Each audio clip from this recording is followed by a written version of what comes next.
Fractions కొంచెం వెనక్కి వెళ్దాము రైట్. మనం 21st సెంచరీలో ఉన్నాం, వెనక్కి వెళ్దాం 5వ సెంచరీ రైట్. అట్లా నేను కొన్ని వేల సంవత్సరాల కిందట 4000 BC దగ్గరికి వెళ్దాం. 4000 BC దగ్గరికి వెళ్దాం. ఈ 4000 BC దగ్గర అప్పుడు నంబర్లను కౌంట్ 1 2 3 4లు లేవు. 1 2 3 4 5లు ఆ టైంలో లేవు. సపోజ్గా ఒక స్టోరీ లాగా చెప్తాను. సపోజ్గా ఒక గొర్రెల కాపరి ఉన్నాడు. అతని దగ్గర కొన్ని గొర్రెలు ఉన్నాయి. అప్పుడు కొన్ని వేల సంవత్సరాల క్రిందట రైట్ 1 2 3 4 5లు లేవు. అవన్నీ ఇండో అరబిక్ న్యూమరికల్స్, అవన్నీ తర్వాత వచ్చాయి. దీని యొక్క స్టోరీ ఒక 5 నిమిషాలు మీకు చాలా ఇంట్రెస్టింగ్ గా నంబర్స్ ఎలా ఎవాల్వ్ అయింది, ఈ భిన్నాలు ఎక్కడి నుంచి వచ్చాయి చూద్దాం. సో ఈ గొర్రెల కాపరి కొన్ని వేల సంవత్సరాల క్రిందట 4000 BCలో అతను ఏం చేసేవాడంటే, సపోజ్గా నా దగ్గర ఒక గొర్రె ఉందనుకోండి, ఒక లైన్ గీసేవాడు.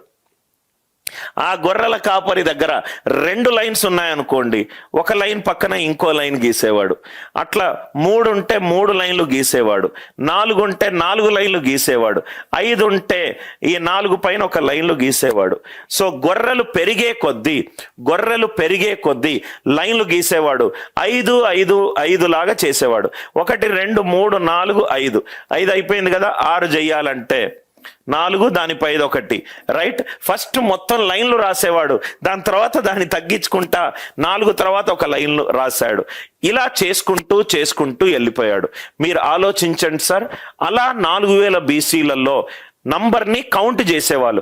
సహజంగా నాకు నా ముందు కనబడుతున్నాయి, అవి సహజంగా కనబడుతున్నాయి. ఒక గొర్రెకు ఒక లైను, ఇంకో 2 గొర్రెలకు 2 లైన్లు, 3 గొర్రెలకు 3 లైన్లు, 4 గొర్రెలకు 4 లైన్లు, 5 గొర్రెలకు అలా లైన్లు, అలా లైన్లు. ఇప్పుడు 100 గొర్రెలు ఉన్నాయనుకో, అన్ని లైన్లు గీయాలి.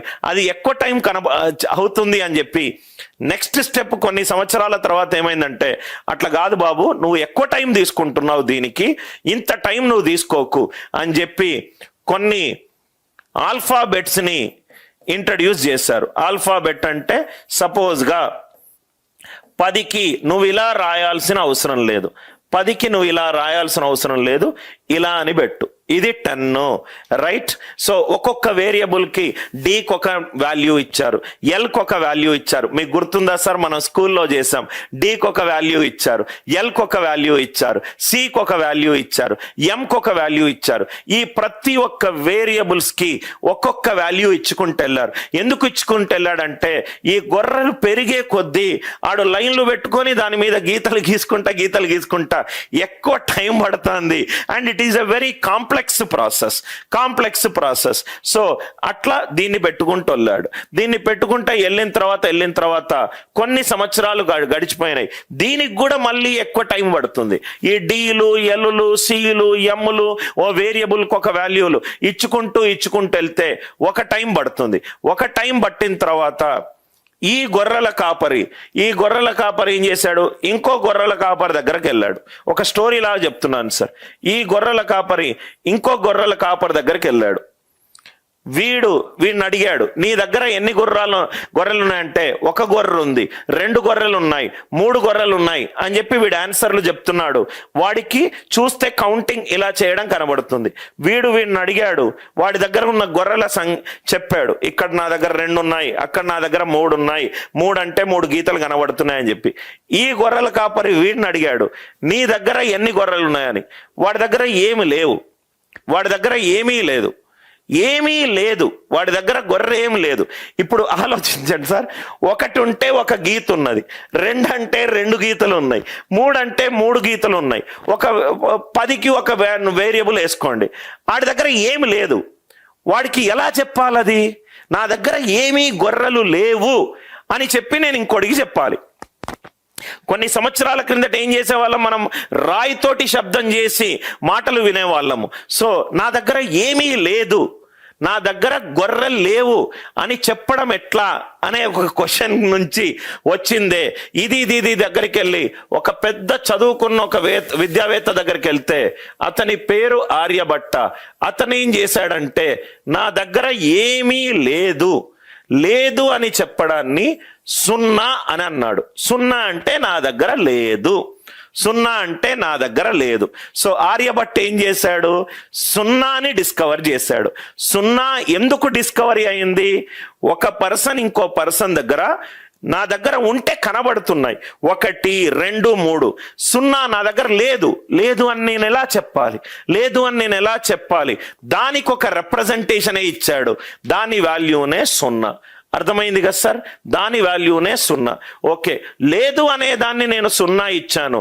అప్పుడు నేను ఏం చేస్తానంటే ఒక్కొక్క దానికి ఒక్కొక్క న్యూమరికల్ వాల్యూ ఇచ్చుకుంటూ వెళ్ళాను. ఒక్కొక్క దానికి ఒక్కొక్క న్యూమరికల్ వాల్యూ ఇచ్చుకుంటూ వెళ్ళాను. 1 అని అంటే దాని తర్వాత వచ్చినాయే న్యూమరికల్ వాల్యూస్. ఇది 1, రైట్.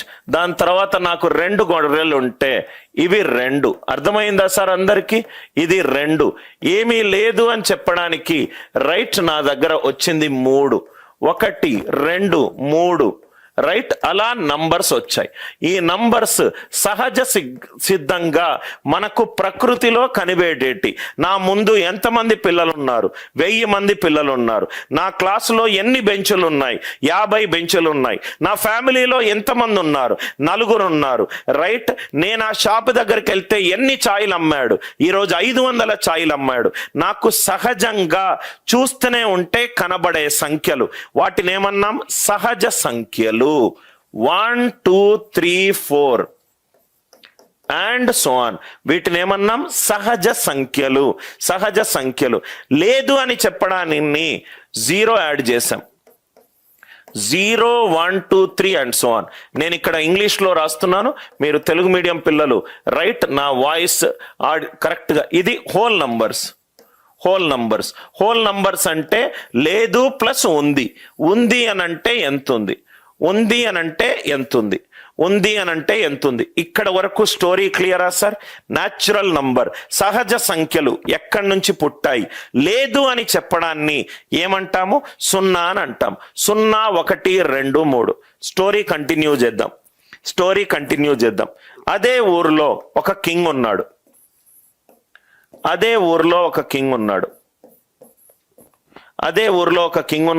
ఒక 3 క్యారెక్టర్లను ఇంట్రడ్యూస్ చేద్దాం. ఇతను కింగ్, రైట్. మధ్యలో ఒక వ్యాపారి ఉన్నాడు. ఇక్కడ ఒక మామూలు ఫార్మర్ ఉన్నాడు. చాలా జాగ్రత్తగా వినండి సార్. ఇతను ఒక ఫార్మర్, ఇతను ఒక ట్రేడర్ అంటే వ్యాపారం చేసేవాడు. ఇతను కింగ్. ఇక్కడ దాకా నాకు అర్థమైపోయింది. న్యాచురల్ నంబర్స్ ఎక్కడి నుంచి వచ్చింది? లేదు అని చెప్పడాన్ని సున్నా అని అంటాం. 0 1 2 3. మనకు పూర్వం కొన్ని సంవత్సరాల కిందట, 100-500 సంవత్సరాల కిందట, రైట్, మన దగ్గర నోట్ లేదు.